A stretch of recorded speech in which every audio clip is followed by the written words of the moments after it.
है ना, यही सच्चाई है। शासन और प्रशासन जो है वो सत्ता का दुरुपयोग सालों से करता आया है।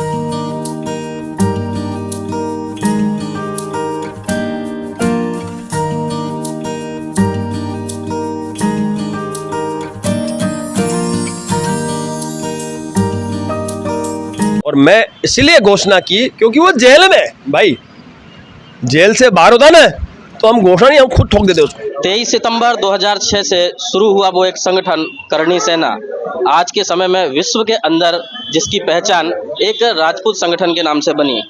2008-2015 में लगातार वो संगठन बढ़ते रहे और कहीं ना कहीं करणी सेना आज के समय में करीब 5 से 7 करणी सेना नाम से जो संगठन है वो भारत देश में चल रहे हैं। आज क्षत्रिय करणी सेना, राष्ट्रीय क्षत्रिय करणी सेना के जो अध्यक्ष हैं डॉक्टर राज शेखावत जी, वो वापी, दमन, वलसाड़ यानी कि पूरे वलसाड़ जिले का भ्रमण कर रहे हैं। तो सबसे पहले तो हम पूछना चाहेंगे कि ये जो आज आपने पूरे सुबह से लेकर रात तक जो भ्रमण किया उसका मेन उद्देश्य क्या है? आमंत्रण यात्रा का आयोजन हमने किया है और क्षत्रिय एकता महासम्मेलन का आयोजन है अहमदाबाद, गुजरात में तारीख 22 दिसंबर 2024 के रोज दोपहर 1:50 पर। क्षत्राणियों की अस्मिता और पगड़ी के सम्मान के स्वाभिमान में ये आयोजन हमने किया है।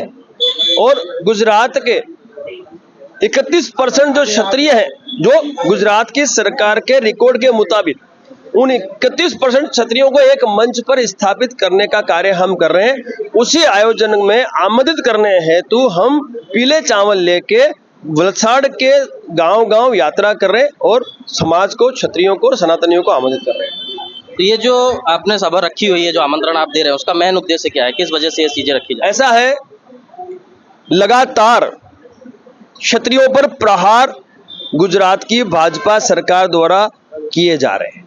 मैं बताऊं आपको, लोकसभा चुनाव के वक्त भारतीय जनता पार्टी के वरिष्ठ मंत्री द्वारा क्षत्राणियों की अस्मिता पर प्रहार किया गया और जब टिकट रद्द करने की हमने बात की तो गुजरात की भाजपा सरकार ने टिकट रद्द करने से मना कर दिया। यानी फिर सीधी सीधी लड़ाई शुरू हुई हमारी किसके साथ? भाजपा के साथ। हम मैदान में उतरे, क्षत्राणियों ने विरोध प्रदर्शन किया, शक्ति के साथ प्रदर्शन किया तो गुजरात की जो पुलिस है उन्होंने उनके साथ दुर्व्यवहार किया।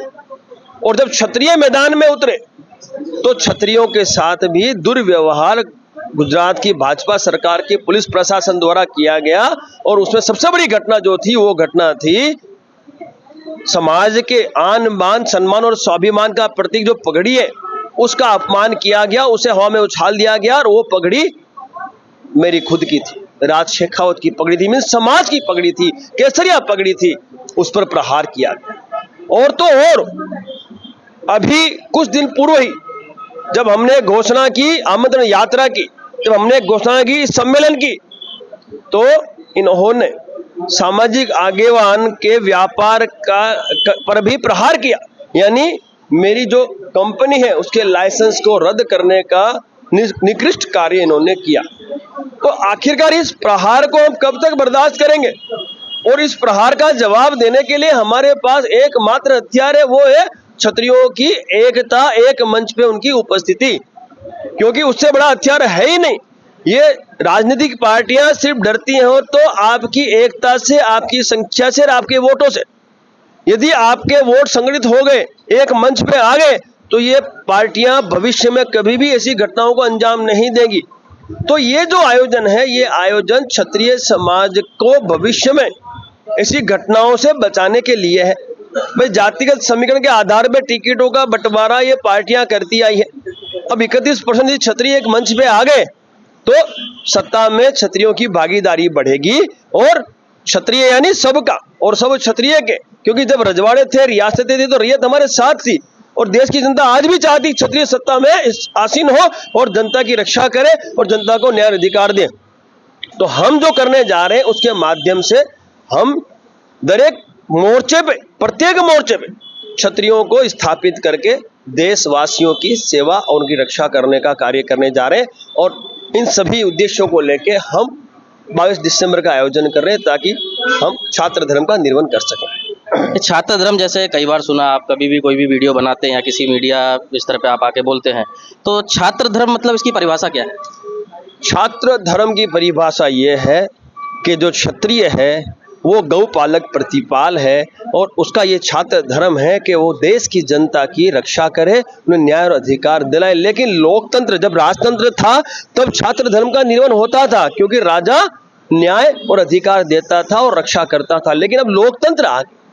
अब लोकतंत्र में यदि हमें छात्र धर्म का निर्वहन करना है तो लोकतंत्र में देश सत्ता से चलता है, तो सत्ता में क्षत्रियों की उपस्थिति अनिवार्य होनी चाहिए। उनकी बड़ी संख्या में उपस्थिति ही छात्र धर्म का निर्वहन करने में हमें सबसे बड़ा योगदान देगी। तो छात्र धर्म एक ऐसा धर्म है जिसके माध्यम से क्षत्रिय अपने दायित्वों का निर्वहन करता है। तो हम इसीलिए कहते हैं, हमारा लक्ष्य एकमात्र है कि जहां जहां भरपूर संख्या क्षत्रियों की, जिन विधानसभा में, लोकसभा में, ग्राम पंचायत में, जिला पंचायत, तालुका पंचायत में, उन सभी जगहों पे क्षत्रियों को उनका न्याय और अधिकार मिले, उन्हें हर मोर्चे पे उन्हें उनका सम्मान मिले और उनको वहां बैठने के लिए एक उचित स्थान मिले।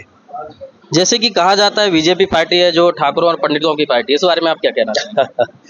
ये शब्द जो आपका है ये भूतकाल का है। भूतकाल में ये शब्द बिल्कुल लगता था, क्योंकि ठाकुरों ने और पंडितों ने इस पार्टी को, है ना, वड़ वृक्ष बनाया। लेकिन आज यही भाजपा हम ठाकुरों पे और पंडितों पे लगातार घोर उपेक्षा का शिकार बना रही है। टिकटों में ये हमारे साथ भेदभाव करती है, हर एक क्षेत्र में हमारे साथ भेदभाव करती है। जिस पार्टी को हमने सींचा, आज वही पार्टी हमें खत्म करने पे तुली हुई है। और तो और हमारे जो महापुरुष है उनकी जातियां चुराने में भी इनका सबसे बड़ा योगदान है। महापुरुषों के बारे में जो एक हमें कहते हैं कि जो उनकी जो इतिहास को तोड़ मरोड़ के प्रस्तुत करने में भी इनका बहुत बड़ा योगदान है। और मुझे दुख इस बात का है कि कुछ ऐसी फिल्में भी जो बनी है भूतकाल में, उन फिल्मों में भी इन्हीं लोगों का योगदान है। कि भाजपा हमने नहीं सोची थी, हमने जिस भाजपा को सोचा था, जिस भाजपा को सींचा था, वो भाजपा कुछ और थी। हम उस भाजपा का वो जो अस्तित्व था, जो असली जो रूप था, वो आज नहीं तो कल स्थापित करके रहेंगे। और यदि वो स्थापित नहीं होता है तो अंतिम सांस तक हम इस स्थापना के लिए लड़ेंगे। जैसे कि भाजपा हमेशा जीतती आई है, तो कहीं ना कहीं श्री राम को लेकर या हिंदू धर्म को लेकर या सनातन संस्कृति को लेकर, अगर वही भाजपा आप जैसे बता रहे हैं कि वो भाजपा आज के समय में इस तरीके का कार्य नहीं कर रही और देवी देवताओं का या फिर महापुरुषों का सम्मान नहीं कर रही है, लेकिन उसी भाजपा को लोग जो हिंदुस्तान में अगर हिंदू वोट दे रहे हैं, तो कहीं ना कहीं उनका उद्देश्य तो वही रहता है कि हिंदू पार्टी है, इस वजह से उसको वोट दिया जाता है। आपसे मैं सहमत हूँ। धर्म के आधार पर भाजपा ने राजनीति की है और धर्म के आधार पर ही वो सत्ता में आई है, ये सब जानता है, पूरा भारतवर्ष जानता है। लेकिन धर्म के आधार पर आप आए हो, लेकिन आज जो क्षत्रिय है, जिन्होंने अखंड भारत की रचना की है, जिन्होंने 500 वर्ष रजवाड़े समर्पित करके अखंड भारत बनाया है, सत्ता से दूर स्थापित कर रहे हो, उनको किसी मोर्चे पे नहीं आने दे रहे हो, तो साहब हम ऐसी भाजपा की विचारधारा का विरोध करते हैं। क्योंकि यदि क्षत्रिय यदि सत्ता में आ गया तो वैसे सनातन की रक्षा हम कर लेंगे। अरे हमने किया, इतिहास गवाह है, हमारे पूर्वजों ने सनातन की रक्षा की है, सनातन को स्थापित किया है।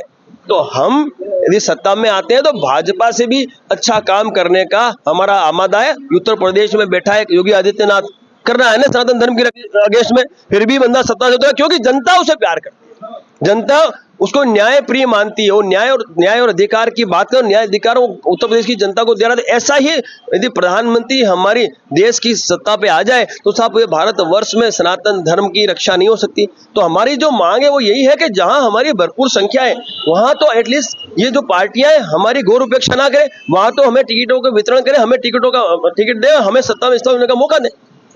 जैसे बीच में आप भी बीजेपी सपोर्टर थे, बीजेपी कार्यकर्ता थे, लेकिन इस तरीके का क्या हुआ रीजन जिस वजह से आप पूरी तरीके से बीजेपी के विरोध में आ गए? देखो, मैं फिर से आपको एक बात बता दूं, मैं करणी सेना का राष्ट्रीय अध्यक्ष, एक क्षत्रिय संगठन चलाता हूं, क्षत्रियों की बात करता हूं, क्षत्रियों की बात रखता हूं, क्योंकि क्षत्रिय यदि संगठित हो गया तो सनातन धर्म और राष्ट्र हित 100% हो ही जाएगा। तो मैं जड़ की बात करता हूं। अब जब मैं भाजपा से जुड़ा तब मैं मेरे विचारों से जुड़ा, में टिकटों की जो बंटवारा है उसमें महत्व दिया जाए, उस वक्त उन्होंने महत्व दिया और हमने सामने उनको काम भी करके दिया। चाहे अमरेली हो, चाहे खेड़ा हो, चाहे पंचमहल हो, चाहे आपका आनंद हो, चाहे आपका कच्छ हो, हमने हमारा योगदान दिया और भाजपा को सफलता दिलाई। बहुत बड़ा योगदान है करणी सेना का, भाजपा माने ना माने अलग बात है, परंतु पूरा गुजरात नहीं, पूरा भारत जानता है कि करणी सेना का बहुत बड़ा योगदान रहा है गुजरात की विधानसभा चुनाव में उनकी इतनी बड़ी सफलता के लिए। अब जब आपको जरूरत थी तब तो आपने हमारा उपयोग कर लिया, उसके बाद जब हमें जरूरत पड़ी, कब पड़ी? लोकसभा के वक्त अपने स्वाभिमान की लड़ाई में, जब हमारी छतरानियों की अस्मिता में हमला हुआ, हमें टिकट रद्द करने की बात की, तो उस वक्त आप मुकर गए कि नहीं होगी टिकट रद्द। जब आप साबरकांठा की टिकट रद्द कर सकते हो तो आप वडोदरा की टिकट रद्द कर सकते हो, राजकोट की जो टिकट थी वो हमारे स्वाभिमान पे आ गई थी, तो आपने रद्द क्यों नहीं की? तो जब मैं समाज की कोई मांग को सार्थक कर ही नहीं सकता, पार्टी में जुड़ के पार्टी में रह गए, तो फिर मैं उस पार्टी में रह के करूंगा क्या? क्योंकि दुर्भाग्य की बात है कि एक व्यक्ति जिसने हत्याओं का अपराध, जो रंगदारी, खंडनी और फिरौती का अपराधी है, जिसने ड्रग्स का व्यापार किया उसका अपराधी है, ऐसा व्यक्ति जेल में रहते हुए कैसे गैंग चला सकता है? यानी उसको सुविधाएं उपयुक्त कराई गई है। सुविधाएं उपयुक्त कौन कराएगा? सरकार कराएगी। खुली बात है, पूरी देश की जनता जानती है कि भाई जो केंद्र सरकार है उसके संरक्षण में ये सारी गतिविधियों को अंजाम दे रहा है। बाकी जेल से आप कभी कर सकते हो क्या? एक आम आदमी जेल में से कुछ चला सकता है? वो पूरी दुनिया से कट जाता है। तो ये पूरी दुनिया कैसे चला रहा है? दुनिया में कैसे हत्याएं करवा रहा है? और इसकी मर्जी के बिना हत्या हुई कैसे सकती है? और यदि ये हत्यारा नहीं है तो 12-12 साल से जेल में कर क्या रहा है? क्यों जमानत नहीं मिल रही है और क्यों जमानत नहीं ले रहा है? उसे पता है कि उसने अपराध किए हैं और अपराध की सजा उसको ये जनता 1,00,000% देगी। और मैं इसलिए घोषणा की क्योंकि वो जेल में, भाई जेल से बाहर होता ना तो हम घोषणा नहीं, हम खुद ठोक देते उसको। मान लिया जाए कहीं ना कहीं, सुनिए, मेरा क्षत्रिय ना साहब, मेरा क्षत्रिय योद्धा, वो सुखदेव सिंह गोगामेडी की हत्या का बदला लेगा, हम बदला लेंगे। ठीक है साहब, जिस दिन वो निकलेगा उस दिन उसे ठोक दिया जाएगा। इसीलिए वो डर के मारे, वो तो कायर है, डरपोक है, समझो, वो भी कायर है। उसके गैंग के जो शूटर वो भी कायर है। वो क्या करते हैं, उनकी हिम्मत हो तो फायर करके मार के हमारा रुख, भागता क्यों है? एक फौजी जो है वो जब लड़ता है सीमा पे तो वो आगे बढ़ता है, ठोकते ठोकते आगे बढ़ता है, वो रुकता नहीं है। ये कायर लोग हैं, डरपोक लोग हैं, ये हत्या को अंजाम देके भाग जाते हैं। और दुख की बात ये है कि ये युवाओं का भविष्य बर्बाद कर रहे हैं। ऐसे आतंकवादियों को खत्म करना चाहिए सरकार को, इनकी गैंगों को, क्योंकि आतंकवादी गैंग है ये, जिन्होंने व्यापारियों से खंडनी के लिए मांग कर रखी है, नहीं देने पे उनको गोलियों से भून देते हैं ये लोग। तो ऐसी घटनाओं को रोकने के लिए हमें मैदान में उतरना पड़ेगा, इनका विरोध करना पड़ेगा। मैं आपके माध्यम से देश की जनता से कहना चाहता हूं, वो समय दूर नहीं है। यदि आपने विरोध नहीं किया तो वो समय दूर नहीं है जब आपको प्रोटेक्शन मनी देनी पड़ेगी, इनको अपनी सुरक्षा के लिए इनको पैसा देना पड़ेगा, नहीं तो आपको जीने नहीं देंगे। तो ये मान लिया जाए कहीं ना कहीं कि शासन प्रशासन या न्याय प्रणाली कहीं ना कहीं दो तरफा है। गरीब अगर कोई ऐसा है तो उसको अलग तरीके से देखा जाता, कोई अगर गुंडा है या बड़ा आदमी है तो उसको अलग तरीके से देखा जाता है। ये तो सच्चाई है ना, यही सच्चाई है। शासन और प्रशासन जो है वो सत्ता का दुरुपयोग सालों से करता आया है और अभी भी कर रहा है, आगे भी करता रहेगा। अब उन्हें रोकने के लिए कोई अच्छा मजबूत प्रशासक आना आवश्यक है, जो ऐसे अपराधियों का खात्मा करे, जैसे योगी आदित्यनाथ जी कर रहे हैं, ठोक के कर रहे हैं। मैं हेड्स ऑफ करता हूं उनको। ऐसा ही चाहिए हमें तो, कि जो बिंदास अपने दायित्वों का निर्वहन करे, अपना छात्र धर्म निभाए। तो ऐसे लोगों का खात्मा अनिवार्य है। बहुत बहुत धन्यवाद। तो ये थे हमारे बीच में क्षत्रिय करणी सेना के जो राष्ट्रीय अध्यक्ष हैं राज शेखावत जी। जिस तरीके से आपने देखा उन्होंने बताया, और हाल ही में जो एक ट्रेंड जैसा चल रहा है लॉरेंस बिश्नोई को लेके, लगातार एक ट्रेंड चल रहा है पूरे भारत में, चाहे वो बॉलीवुड हो, हॉलीवुड हो, टॉलीवुड हो, या फिर राजनीतिक हो या सामाजिक हो, सभी को कहीं ना कहीं इस तरीके से धमकियाँ दी जा रही हैं जैसे कोई एक ट्रेंड चलता है समाज के अंदर। तो लोगों का विरोध भी है उसके खिलाफ, और कहीं ना कहीं लोगों का ये भी कहना है कि अगर ऐसे व्यक्ति को जितने जल्दी हो सके उतने जल्दी अगर खत्म नहीं किया गया तो देश के लिए बहुत ही घातक सिद्ध होगा। देश विदेश की खबरों से जुड़े रहने के लिए देखते रहिए सालासर न्यूज़।